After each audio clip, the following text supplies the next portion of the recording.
एक दिन यूं ही आप मिल जाएंगे, फूल ही फूल राहों में खिल जाएंगे, हमने सोचा न था। मैटर का क्लासिफिकेशन हम लोग देखने जा रहे हैं, जिसमें आपको मैटर का क्लासिफिकेशन दो तरीके से किया गया है। एक है फिजिकल क्लासिफिकेशन और दूसरा है केमिकल क्लासिफिकेशन। फिजिकल क्लासिफिकेशन के अंतर्गत पदार्थ को हम लोग तीन स्टेट में बांट सकते हैं, सॉलिड, लिक्विड एंड गैस। इसका डिटेल वीडियो हमने बना रखा है, आप चाहें तो उसको देख सकते हैं जा कर के। और इसके बाद जो है केमिकल क्लासिफिकेशन के अंतर्गत पदार्थ दो तरह का होता है। एक तो प्योर सब्सटेंस होता है। प्योर सब्सटेंस क्या होता है? जो एक ही प्रकार के कणों से निर्मित होता है, उसी को प्योर सब्सटेंस बोलते हैं। जैसे जितने एलिमेंट है वो सब का सब क्या है, प्योर होते हैं, क्योंकि वो एक ही प्रकार के कणों से निर्मित होते हैं। तो जो एक ही प्रकार के कणों से निर्मित हो उसे प्योर सब्सटेंस बोलते हैं। दूसरा है इम्प्योर सब्सटेंस, या इसी को मिक्सचर के नाम से जानते हैं। इम्प्योर सब्सटेंस क्या होता है? तो जो दो या दो से अधिक पदार्थों के मिलने से बना होता है और किसी भी अनुपात में मिलने से बना होता है, उसी को मिक्सचर कहा जाता है। और यहाँ मिक्सचर का भी जो टाइप होता है दो तरह का होता है, एक होमोजीनियस होता है और एक हेट्रोजीनियस होता है। होमोजीनियस मिक्सचर क्या होता है?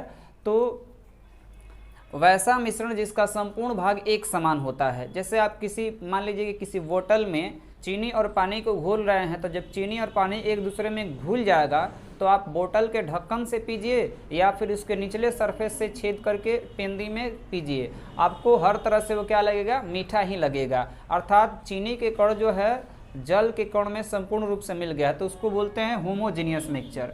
हेट्रोजीनियस मिक्सचर क्या होता है? वह मिश्रण जिसका संपूर्ण भाग एक समान नहीं होता है।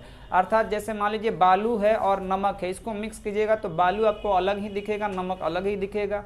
मिट्टी पानी घोल लीजिएगा, मिट्टी कुछ देर बाद जो होता है पेंदे में बढ़ जाता है बर्तन के जिसमें घोले होते हैं। तो इस प्रकार कह सकते हैं कि क्या है, वो हेट्रोजीनियस मिक्सचर है। इसका डिटेल वीडियो हम लोग बनाएंगे। और साथ ही साथ इसके बाद जो है प्योर सब्सटेंस। प्योर सब्सटेंस का क्लासिफिकेशन किया जाए तो यह दो तरह से क्लासिफाइड किया जा सकता है, एक तो एलिमेंट है, दूसरा आपको कंपाउंड है। एलिमेंट जो होता है वह एक ऐसा शुद्ध पदार्थ होता है जिससे आप किसी भी भौतिक या रासायनिक प्रक्रिया द्वारा दो या दो से अधिक सरल द्रव्य में नहीं तोड़ सकते हैं। जैसे हमने हाइड्रोजन दे दिया आपको, या कोई एलिमेंट दे दिया, सोडियम, पोटेशियम, जो भी एलिमेंट 118 एलिमेंट, उसमें से अगर हमने दे दिया और हम बोले कि उसको आप तोड़ दीजिए हाथ से या चलनी से चाल दीजिए, तो ऐसा पॉसिबल नहीं होता है, क्योंकि उसको ना तो आप किसी भी भौतिक या रासायनिक विधि द्वारा उसको अलग नहीं कर सकते हैं। एलिमेंट को भी तीन कैटेगरी में डिवाइड किया गया है। इसमें पहला होता है मेटल। मेटल आप लोग पढ़े हैं, जिसमें मेटल क्या होता है, तो जिसमें मेटालिक गुण पाया जाता है, जैसे धात्विक चमक हो गया, विद्युत एवं ऊष्मा का सुचालक, आघातवर्ध एवं तन्यता। और नॉन मेटल क्या होता है, जिसमें जो है आपका मेटालिक गुण नहीं पाया जाता है, उसको नॉन मेटल बोलते हैं। और मेटलवाइड्स क्या होता है, जिसमें मेटल और नॉन मेटल दोनों का गुण पाया जाता है, उसी को मेटलवाइड्स के नाम से हम लोग जानते हैं। इसके बाद जो है आपका कंपाउंड है, और कंपाउंड को हम लोग दो वर्ग में बांटे हैं, एक तो ऑर्गेनिक कंपाउंड होता है और एक इनऑर्गेनिक कंपाउंड होता है। ऑर्गेनिक कंपाउंड क्या होता है, तो वैसे कंपाउंड जो हाइड्रोकार्बन और डेरिवेटिव से बने होते हैं या प्लांट एनिमल से प्राप्त होते हैं, वैसे यौगिक जो लिविंग ऑर्गेनिज्म से प्राप्त होते हैं, उसी को हम लोग बोलते हैं ऑर्गेनिक कंपाउंड। और जो मिनरल खनिजों से प्राप्त होते हैं, उसी को हम लोग बोलते हैं इनऑर्गेनिक कंपाउंड। अब ऑर्गेनिक और इनऑर्गेनिक के बाद कंपाउंड को और भी क्लासिफाइड किया गया है एसिड, बेस, सॉल्ट में। कंपाउंड जो होता है एसिड, एसिड क्या होता है, जो स्वाद में खट्टा होता है। बेस क्या होता है, जो स्वाद में कड़वा होता है। और सॉल्ट क्या होता है, जो एसिड बेस रिएक्शन करता है तो सॉल्ट का निर्माण होता है उसमें और जल भी बनता है। तो इस प्रकार जो है यह मैटर का क्लासिफिकेशन था। अब इस प्रत्येक टॉपिक को हम लोग अच्छे ढंग से पढ़ेंगे। प्रत्येक इस टॉपिक पे वीडियो आपको प्रोवाइड किया जाएगा और बेहतर ढंग से उसको सजा कर बनाया जाएगा। हम लोग प्रॉपर्टीज ऑफ मैटर देखने जा रहे हैं। पदार्थों में मुख्यतः मूल रूप से दो तरह के गुण पाए जाते हैं। एक होता है एक्सटर्नल प्रॉपर्टीज, जिसको आप फिजिकल प्रॉपर्टीज के नाम से जानते हैं। एक होता है इंटरनल प्रॉपर्टीज, जिसको आप जो है केमिकल प्रॉपर्टीज के नाम से जानते हैं। अब यहाँ देख सकते हैं एक्सटर्नल प्रॉपर्टीज यानी बाह्य गुण, यानी जिसको फिजिकल प्रॉपर्टीज यानी भौतिक गुण के नाम से जानते हैं।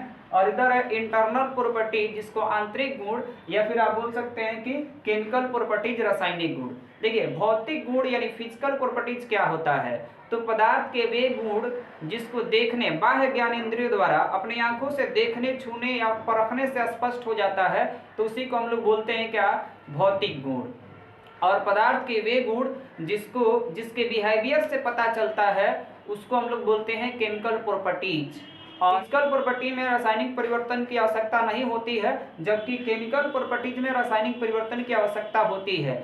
ये जो होता है कि कोई एलिमेंट किसी दूसरे एलिमेंट से या कंपाउंड किस तरह किसी दूसरे कंपाउंड से रिएक्शन करता है, इन सब के अंतर्गत हम लोग केमिकल प्रॉपर्टीज में पढ़ते हैं। तो ये था इसका डेफिनेशन। इसको उदाहरण से देख सकते हैं, जैसे मान लीजिए हमने आपको दिया, एक हथेली में हमने आपको नमक दिया और एक हथेली में हमने चीनी दिया। आप देख के कहेंगे कि दोनों का कलर सेम है और शेप भी सेम है, बट कहेंगे बताइए कौन मीठा है और कौन मीठा नहीं है। तो आप नमक को टेस्ट करेंगे तो आपको नमकीन लगेगा और चीनी को टेस्ट करेंगे तो आपको स्वीट लगेगा। तो जो कलर आप देख के बता रहे हैं या शेप जो देख के बता रहे हैं उसको हम लोग बोलते हैं फिजिकल प्रॉपर्टीज, और जो आप टेस्ट से बता रहे हैं उसको हम लोग बोलते हैं केमिकल प्रॉपर्टीज। जैसे यहाँ देख सकते हैं कि कलर है, टेस्ट है, स्मेल है, शेप है, सॉल्युबिलिटी है, boiling point and melting point है। तो ये जो होता है सबका सब क्या होता है, आपका फिजिकल प्रॉपर्टीज के अंतर्गत आता है। परंतु एसिडिटी है, बेसिसिटी है, एबिलिटी टू बर्न है, reaction with water, heat and oxygen, ये सब जो होता है वो आपका केमिकल प्रॉपर्टीज के अंतर्गत आता है, क्योंकि इसके लिए केमिकल चेंजेस की आवश्यकता होती है। परंतु इसके लिए केमिकल चेंजेस की आवश्यकता नहीं होती है, आप देखते ही देखकर बता सकते हैं और इसके बिहेवियर से बता सकते हैं। तो ये था physical properties and chemical properties.